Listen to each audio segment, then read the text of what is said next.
करने की कोशिश करती हैं। हमारी साथी उस डिस्टरबेंस को अवॉइड करने के लिए उसको बाहर करने की कोशिश किया और उसको किस तरह से मिनिस्ट्री मीडिया और तमाम ऐसे जगहों पर प्रचारित किया गया कि ये कहीं ना कहीं हम लोग किसी खास जाति या किसी इस रूप में हम लोग को एक खास जाति या किसी को लेकर के हम हमलावर हैं। तो हम साफ साफ ये कहना चाहते हैं कि ये आंदोलन इस तरह के किसी राइट विंग के डिस्टरबेंस से रुकने वाला नहीं है। हम लोगों ने ऑल इंडिया लेवल पे इसको संगठित किया है और आने वाले समय में अभी आज के प्रेस कॉन्फ्रेंस से ही हम लोग इसकी घोषणा करेंगे और इसको और व्यापक करेंगे, क्योंकि हमने देखा कि इस यूजीसी रेगुलेशन के आने के बाद कुछ लोग ये बात कहने लगे कि शायद जातिवाद था ही नहीं और यूजीसी रेगुलेशन के आने से जातिवाद हो गया। और उसके खिलाफ जो कुछ मुट्ठीभर लोग प्रतिवाद कर रहे थे, कथित तौर पे ऑर्गेनाइज कर रहे थे, उसमें क्या नारे लग रहे थे।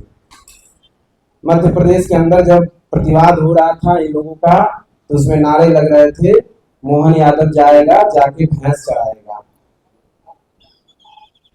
उस नारे, उस प्रतिवाद में वो जो राइट विंग के यूट्यूबर चैनल है, तमाम ऐसे लोग जो कल तक मोदी जी को हिंदू हृदय सम्राट के रूप में जिसकी गाथा करते थे, वो मोदी जी की जाति और उसको लेकर के सामने आए।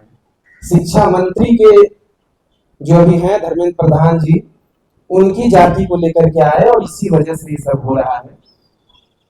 तो ये हम कहना चाहते हैं कि जातिवाद सदियों से है और उसके खिलाफ संघर्ष भी है और इसीलिए जातिवाद के खिलाफ, जातिवादी भेदभाव के खिलाफ एक सशक्त गाइडलाइन होना होगा और उसके पक्ष में हमने रोहित एक्ट की भी मांग हमने की।